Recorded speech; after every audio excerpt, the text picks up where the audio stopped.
नमस्कार दोस्तों, प्राचीन ज्ञान चैनल के एक नवीन और फ्रेश वीडियो में आपका स्वागत है। दोस्तों, भारतवर्ष की भूमि अनादिकाल से ही आध्यात्म और गूढ़ रहस्यों की जननी रही है। यहाँ की संस्कृति और परंपराओं में ऐसी कई मान्यताएं और प्रथाएं समाहित हैं जो आधुनिक तर्क और विज्ञान की सीमाओं से परे प्रतीत होती हैं। इन्हीं में से एक अत्यंत गहन और विस्मयकारी विषय है मनुष्य के शरीर में देवी देवताओं के आवेश का। यह एक ऐसी अनुभूति है जिसे लाखों लोग सत्य मानते हैं और श्रद्धा से नमन करते हैं, जबकि कुछ अन्य इसे संदेह की दृष्टि से देखते हैं। दोस्तों, यह वीडियो किसी निर्णय या फैसले को सुनाने का प्रयास नहीं है, अपितु यह उन गहन प्रश्नों के भीतर झांकने का एक विनम्र प्रयत्न है जो सनातन संस्कृति की इस अनूठी परंपरा से जुड़े हुए हैं। हम उन 3 प्रमुख बिंदुओं पर विस्तार से विचार करेंगे जो इस विषय के हृदय में स्थित हैं। क्या वास्तव में देव सत्ता मानव देह में प्रवेश करती है? नवरात्र के विशेष काल में ही यह प्रक्रिया क्यों अधिक दिखती है? और इस अवस्था में नृत्य का क्या प्रयोजन है? तथा क्या देवी दुर्गा और उनके गण इस माध्यम से सच में लोगों का कल्याण करते हैं? इस विमर्श का उद्देश्य श्रद्धा को सम्मान देते हुए विषय के विभिन्न पहलुओं को समझना और प्रस्तुत करना है। क्या देवी देवता मनुष्य के शरीर में प्रवेश करता है? मानव शरीर में किसी दिव्य शक्ति का अवतरण, जिसे सामान्य भाषा में आवेश, आना या देवता का चढ़ना कहा जाता है, एक अत्यंत जटिल प्रक्रिया है। इसे समझने के लिए हमें आस्था, मनोविज्ञान और ऊर्जा के सिद्धांतों को एक साथ देखना होगा। आस्था और अध्यात्म के दृष्टिकोण से देखें तो यह सर्वथा संभव माना गया है। सनातन दर्शन यह मानता है कि ब्रह्मांड की प्रत्येक वस्तु उसी एक परम चेतना का अंश है। ईश्वर निराकार होते हुए भी साकार रूप में प्रकट हो सकते हैं। जिस प्रकार वे मूर्ति में प्राण प्रतिष्ठित होकर पूजे जा सकते हैं, उसी प्रकार वे किसी पवित्र और योग्य मानव शरीर को अपना माध्यम भी बना सकते हैं। यह कोई सामान्य घटना नहीं होती। इसके लिए माध्यम बनने वाले व्यक्ति का मन, कर्म और आत्मा की एक विशेष स्तर की शुद्धता आवश्यक मानी जाती है। जब कोई भक्त अपनी संपूर्ण चेतना, अपनी समस्त इच्छाओं और अपने अहंकार को भुलाकर केवल अपने इष्ट देव में ही लीन हो जाता है, तो उसकी अपनी चेतना शून्य हो जाती है। इस शून्य अवस्था में एक रिक्त स्थान बनता है, जिसे भरने के लिए दिव्य चेतना आकर्षित होती है। पुराणों और शास्त्रों में ऐसे अनेक उदाहरण मिलते हैं जहां देवताओं ने मनुष्यों के माध्यम से संवाद किया या कार्य संपन्न कराए। यह आवेश की स्थिति उस दिव्य शक्ति की करुणा का प्रतीक मानी जाती है, जहां वे अपने भक्तों के दुख दूर करने और उनका मार्गदर्शन करने के लिए भौतिक जगत में एक माध्यम चुनते हैं। शरीर एक यंत्र की भांति हो जाता है और उसका संचालन करने वाली शक्ति उस देवता की होती है। इस अवस्था में उस व्यक्ति का व्यवहार, उसकी वाणी, उसका ज्ञान और उसकी शक्ति सामान्य मनुष्यों जैसी नहीं रहती। वह ऐसी बातें कह सकता है जो उसके ज्ञान की सीमा से परे हों, ऐसे कार्य कर सकता है जो उसकी शारीरिक क्षमता से अधिक हों। यह सब उस दैवीय शक्ति का प्रभाव माना जाता है जो उस समय उस देह में क्रियाशील होती है। इसके विपरीत एक मनोवैज्ञानिक दृष्टिकोण भी है जो इस प्रक्रिया को मन की गहन अवस्थाओं से जोड़कर देखता है। मनोविज्ञान के अनुसार मानव मन असीम शक्तियों का भंडार है। हमारा चेतन मन तो केवल एक छोटा सा हिस्सा है, जबकि अचेतन मन अत्यंत शक्तिशाली और रहस्यमयी है। जब कोई व्यक्ति अत्यधिक भक्ति, विश्वास या किसी गहन भावनात्मक स्थिति से गुजरता है, तो उसका चेतन मन निष्क्रिय हो सकता है और अचेतन मन की शक्तियां जागृत हो सकती हैं। इस अवस्था को ट्रांस या समाधि जैसी स्थिति कहा जा सकता है। इस स्थिति में व्यक्ति अपने सामाजिक और व्यक्तिगत बंधनों से मुक्त होकर एक अलग ही व्यक्तित्व का प्रदर्शन कर सकता है। यह व्यक्तित्व उसके अपने ही अचेतन मन में बसी देवी या देवता की छवि का प्रतिरूप हो सकता है, जिसे उसने जीवन भर पूजा और जिसके गुणों को उसने आत्मसात करने का प्रयास किया है।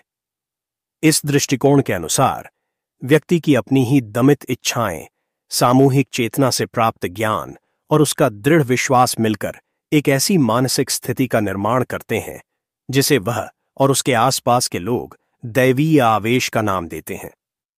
यह उस व्यक्ति का अपने इष्ट के प्रति समर्पण का चरम होता है, जहां वह स्वयं को भूलकर अपने आदर्श का रूप धारण कर लेता है।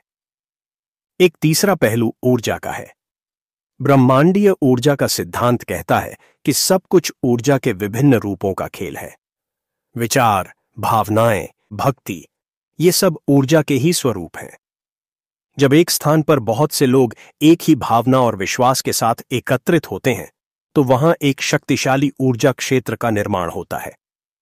एक व्यक्ति जो अत्यधिक संवेदनशील है या जिसने साधना के माध्यम से अपने शरीर के ऊर्जा केंद्रों अर्थात चक्रों को जागृत कर लिया है, वह इस सामूहिक ऊर्जा क्षेत्र से जुड़ जाता है। वह उस एकत्रित दैवीय ऊर्जा के लिए एक वाहक या माध्यम बन सकता है। उसका शरीर उस ऊर्जा को संभालने में कांपने लगता है, उसकी वाणी बदल जाती है और वह उस ऊर्जा के गुण धर्म के अनुसार व्यवहार करने लगता है। अतः यह कहना कि देवी देवता मनुष्य के शरीर में प्रवेश करते हैं, यह आस्था की पराकाष्ठा का सत्य है। यह एक ऐसी अनुभूति है जहां भक्त और भगवान के बीच का द्वैत मिट जाता है। चाहे इसे दिव्य चेतना का अवतरण कहें, अचेतन मन की शक्ति का प्रकटीकरण कहें या ब्रह्मांडीय ऊर्जा का शरीर में प्रवाह कहें, यह अनुभव उन लोगों के लिए एक जीवंत सत्य है जो इसे जीते हैं और जो इसके साक्षी बनते हैं। यह विश्वास की वह शक्ति है जो असंभव को भी संभव बनाती है। दोस्तों, नवरात्र में देवी देवता क्यों चढ़ता है शरीर में और नाचते भी है? यह एक अत्यंत महत्वपूर्ण अवलोकन है कि दैवीय आवेश की घटनाएं वर्ष के अन्य समयों की तुलना में नवरात्र के 9 दिनों में अधिक देखने को मिलती हैं। इसके पीछे गहरे आध्यात्मिक, खगोलीय और सामाजिक कारण विद्यमान हैं। सर्वप्रथम, नवरात्र केवल एक पर्व नहीं, यह एक विशेष आध्यात्मिक काल है। यह समय ब्रह्मांड में शक्ति की उपासना के लिए सर्वाधिक उपयुक्त माना गया है। इन 9 दिनों में प्रकृति एक विशेष बदलाव से गुजर रही होती है। खगोलीय रूप से ग्रहों और नक्षत्रों की स्थिति ऐसी होती है जो साधना और आध्यात्मिक ऊर्जा को ग्रहण करने के लिए अत्यंत अनुकूल होती है। ऐसा माना जाता है कि इन 9 रात्रियों में ब्रह्मांड के सूक्ष्म लोकों के द्वार खुल जाते हैं और दैवीय शक्तियां पृथ्वी के अधिक निकट होती हैं। वातावरण में एक विशेष प्रकार का स्पंदन होता है जो सामान्य दिनों में अनुभव नहीं होता। दोस्तों, इस काल में भक्तगण कठिन नियमों का पालन करते हैं। वे व्रत रखते हैं, सात्विक भोजन करते हैं, भूमि पर शयन करते हैं और निरंतर मंत्र जाप, पाठ और ध्यान में लीन रहते हैं। इस कठोर तपस्या और अनुशासन से उनका शरीर और मन शुद्ध हो जाता है। शरीर के शुद्ध होने से ऊर्जा के प्रवाह में आने वाली बाधाएं दूर हो जाती हैं और मन के शुद्ध होने से अहंकार और सांसारिक विचार शांत हो जाते हैं। जब शरीर और मन दोनों पवित्र और ग्रहणशील अवस्था में होते हैं, तो वे दैवीय ऊर्जा के लिए एक उत्तम पात्र बन जाते हैं। जैसे एक स्वच्छ दर्पण ही सूर्य के प्रकाश को पूरी तरह से प्रतिबिंबित कर सकता है, उसी प्रकार एक शुद्ध शरीर और मन ही दैवीय चेतना को धारण कर सकता है। दोस्तों, नवरात्र के दौरान होने वाले सामूहिक अनुष्ठान जैसे दुर्गा सप्तशती का पाठ, भजन, कीर्तन और यज्ञ वातावरण में एक शक्तिशाली सकारात्मक ऊर्जा का निर्माण करते हैं। मंत्रों के उच्चारण से उत्पन्न होने वाली ध्वनि तरंगें, घंटियों और शंख की ध्वनि और अगरबत्ती एवं धूप का सुगंधित धुआं, यह सब मिलकर एक ऐसा दिव्य आभामंडल तैयार करते हैं जो किसी भी संवेदनशील व्यक्ति को गहरे आध्यात्मिक अनुभव में ले जाने की क्षमता रखता है। जब कोई भक्त इस ऊर्जा से भरे वातावरण में पूर्ण श्रद्धा के साथ उपस्थित होता है, तो उसका उस ब्रह्मांडीय शक्ति से संपर्क स्थापित होना सहज हो जाता है। यही कारण है कि नवरात्र में आवेश की घटनाएं बढ़ जाती हैं। दोस्तों, अब आते हैं नृत्य के विषय पर। जब दैवीय आवेश होता है तो व्यक्ति का शरीर अनियंत्रित होकर नाचने या झूमने लगता है। यह नृत्य कोई साधारण सांसारिक नृत्य नहीं है।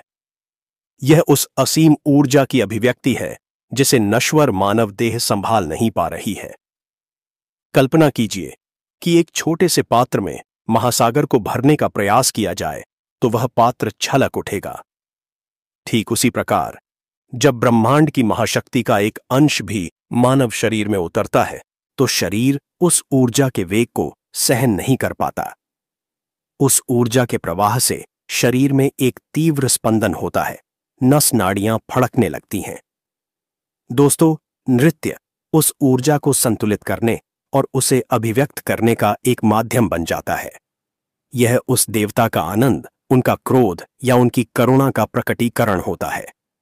यदि देवी अपने सौम्य रूप में हैं, तो नृत्य में लास्य और श्रृंगार के भाव हो सकते हैं। यदि वे अपने रौद्र रूप में हैं, जैसे कि काली या चामुंडा, तो नृत्य भी उतना ही प्रचंड और भयभीत करने वाला हो सकता है। इसे तांडव का एक रूप माना जा सकता है।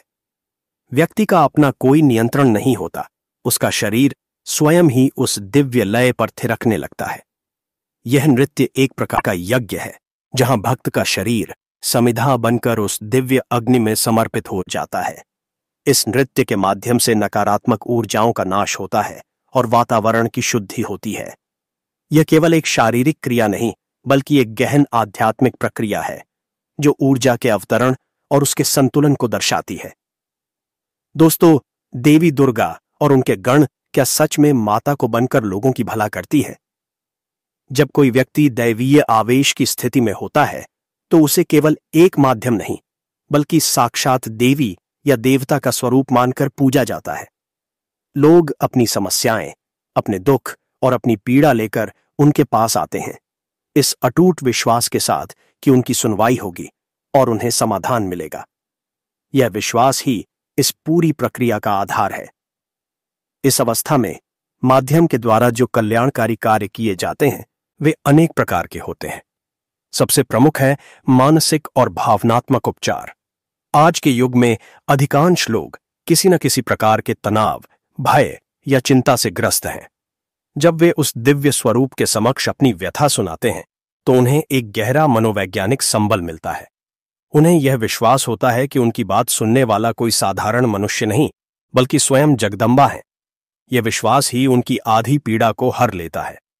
माध्यम के द्वारा कहे गए सांत्वना के 2 शब्द या सिर पर रखा गया हाथ उनके भीतर एक नई आशा और ऊर्जा का संचार कर देता है।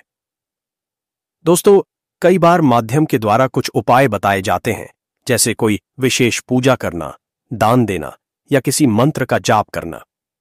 यह उपाय व्यक्ति को एक सकारात्मक कर्म में संलग्न करते हैं, जिससे उसका ध्यान अपनी समस्या से हटकर समाधान की ओर केंद्रित हो जाता है। जब व्यक्ति पूरे विश्वास के साथ इन उपायों को करता है तो उसकी अपनी ही आंतरिक शक्तियां जागृत होती हैं और वह अपनी समस्याओं से लड़ने में सक्षम हो जाता है। इसे विज्ञान की भाषा में प्लेसबो प्रभाव कहा जा सकता है, जहां विश्वास ही औषधि का काम करता है। दैवीय आवेश की स्थिति में माध्यम द्वारा भविष्य के संबंध में संकेत देने या आने वाले संकटों से सावधान करने की बातें भी सामने आती हैं। अध्यात्म की दृष्टि से जब चेतना उच्च आयामों से जुड़ जाती है तो देश और काल की सीमाएं शिथिल हो जाती हैं। उस अवस्था में भविष्य की घटनाओं का पूर्वाभास होना संभव माना गया है। यह संकेत लोगों को सही मार्ग पर चलने और गलतियों से बचने के लिए प्रेरित करते हैं। इसके अतिरिक्त यह भी माना जाता है कि देवी के गण जैसे कि भैरव, वीर और अन्य शक्तियां भी माध्यम के शरीर में आकर नकारात्मक ऊर्जाओं जैसे कि भूत प्रेत बाधा या किसी के द्वारा किए गए अभिचार कर्म को दूर करते हैं। इस प्रक्रिया में माध्यम का व्यवहार अत्यंत उग्र हो सकता है, क्योंकि वे उन आसुरी शक्तियों से संघर्ष कर रहे होते हैं। लोगों का विश्वास होता है कि इस प्रक्रिया से उनके जीवन में आने वाली बाधाएं दूर होती हैं और उन्हें बुरी शक्तियों से सुरक्षा प्राप्त होती है। यह समझना महत्वपूर्ण है कि इस प्रक्रिया की सफलता या असफलता पूरी तरह से भक्त की श्रद्धा और विश्वास पर निर्भर करती है।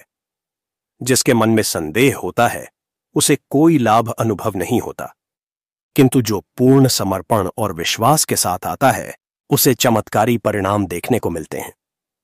यह देवी दुर्गा और उनकी शक्तियों की करुणा ही है कि वे अपने भक्तों का दुख दूर करने के लिए इस प्रकार अवतरित होती हैं। वे माता का रूप बनकर अपने बच्चों को आश्वासन देती हैं कि वे अकेले नहीं हैं उनकी रक्षा करने वाली और उनका मार्गदर्शन करने वाली एक महाशक्ति सदैव उनके साथ है। यह अनुभूति लोगों को जीवन की कठिनाइयों का सामना करने का असीम साहस प्रदान करती है और धर्म के मार्ग पर चलने की प्रेरणा देती है। अतः आस्था की दृष्टि से यह पूर्ण सत्य है कि देवी और उनके गण इस माध्यम से लोगों का कल्याण करते हैं। दोस्तों, ये थे आज के महत्वपूर्ण ज्ञानवर्धक जानकारी। कृपया इस जानकारी को आगे जरूर शेयर करें। वीडियो में आखिरी तक बने रहने के लिए धन्यवाद।